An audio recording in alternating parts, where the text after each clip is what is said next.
सूर्यगढ़ राज्य का नाम पूरे आर्यवर्त में उसके ज्ञान, समृद्धि और न्यायप्रिय शासन के लिए प्रसिद्ध था। राजा सूर्यमित्र के शासन में प्रजा आनंदित थी और उनकी पुत्री राजकुमारी इशिता का नाम सुनते ही हर तरफ सम्मान से सिर झुक जाते। इशिता सुंदरता और शौर्य की मूर्ति थी। वह घुड़सवारी, तलवारबाजी, संगीत और राजनीति में पारंगत थी। उसके स्वयंवर की घोषणा होते ही पूरे भारतवर्ष के राज्यों में हलचल मच गई। राजाओं और युवराजों की कतारें लग गईं, क्योंकि जो इशिता का पति बनता उसे सूर्यगढ़ का आधा राज्य भी मिलता। वर्धनपुर के युवराज अर्णव भी स्वयंवर में भाग लेने आया। वह बलशाली, महत्वाकांक्षी और राजनीति में तेज था। उसके साथ आया उसका घनिष्ठ मित्र अद्विक, जो कोई राजकुमार नहीं था, परंतु उसका मन रत्न जैसा था। अद्विक के पिता एक प्रसिद्ध विद्वान और संगीताचार्य थे। अद्विक ने अपना जीवन कला, दर्शन और सेवा में बिताया था। वह अर्णव के साथ सदा एक सलाहकार की भूमिका में रहा था। अर्णव ने उसे केवल सहायक के रूप में लाया था, पर किसे पता था कि यही मित्र उसकी किस्मत को चुनौती देगा। महल सोने की झालरों से सजा था। राजसी द्वारों पर माला मुकुट पहने सिपाही खड़े थे। बड़े बड़े राज्यों के राजा और राजकुमार सभा में अपनी शक्तियों और गुणों का प्रदर्शन कर रहे थे। कोई तलवारबाजी दिखा रहा था, कोई घोड़े पर करतब। कुछ ने राजनैतिक भाषण दिए, कुछ ने सोने के उपहार भेंट किए। इशिता सबको देखती रही, पर उसका मन स्थिर नहीं हुआ। तभी सभा के एक छोर से बांसुरी की मधुर धुन सुनाई दी। भीड़ के उस पार नीले वस्त्रों में एक युवक बांसुरी बजा रहा था। इशिता की दृष्टि रुक गई। वह कौन है? उसने अपनी सहेली से पूछा। महाराज जी, वह युवराज अर्णव का मित्र है, अद्विक, सहेली बोली। उसकी आंखों में कोमलता थी, उसके स्वरों में सच्चाई। इशिता का हृदय पहली बार धड़क उठा। स्वयंवर का अंतिम दिन आया। इशिता को सबके सामने वर चुनना था। वह मंच पर आई और धीरे धीरे सभी राजाओं की पंक्ति के आगे बढ़ी। किसी के पास माला न रुकी। अंत में वह अद्विक के पास पहुंची। सभा में सन्नाटा छा गया। इशिता ने मुस्कुराते हुए माला अद्विक के गले में डाल दी। सभा में हाहाकार मच गया। यह कोई राजा नहीं है, यह अपमान है, अर्णव गरज उठा। इशिता ने गंभीर स्वर में कहा, स्वयंवर मेरा है और मेरा हृदय अद्विक ने ही जीता है। राजा सूर्यमित्र ने निर्णय को स्वीकार किया, पर अर्णव के चेहरे पर अपमान और क्रोध स्पष्ट दिख रहा था।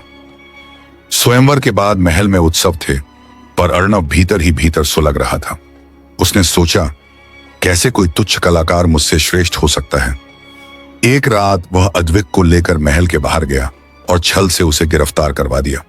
उसने गुप्त रूप से उसे महल के उत्तर दिशा के काले किले में बंदी बना दिया।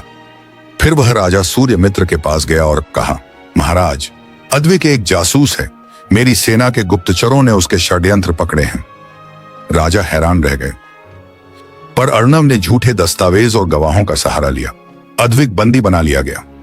अर्णव यही नहीं रुका, उसने राजा सूर्यमित्र को भी धीमे झर देकर बीमार कर दिया और जबरन सिंहासन हथिया लिया। इशिता को बंदी बना वह विवाह का दबाव डालने लगा। अगर अद्विक की जिंदगी चाहिए, उससे विवाह करो। इशिता टूटी नहीं। उसने पिता के पुराने विश्वास पात्र योद्धाओं को एक गुप्त संदेश भिजवाया। वह स्वयं साधारण स्त्री का वेश धारण कर महल से भाग निकली। उसके साथ थी उसकी दासी सौम्या और सेनापति का बेटा वीर। तीनों ने काले किले तक पहुंचने का कठिन मार्ग तय किया। पहाड़ियों, नदियों और जंगली जानवरों के बीच रास्ता बना वे अंततः किले तक पहुंचे। रात्रि के अंधकार में छुपकर वे किले में घुसे। पहरेदारों को बेहोश कर तलवार की नोक पर गुप्त कक्ष खोला गया। अद्विक जंजीरों में बंधा था, दुर्बल, पर उसकी आंखों में अब भी आशा थी।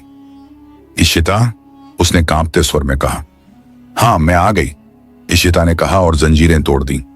इशिता, अद्विक और उनकी छोटी सी सेना ने सूर्यगढ़ के महल में वापसी की योजना बनाई। इस बार युद्ध होना निश्चित था।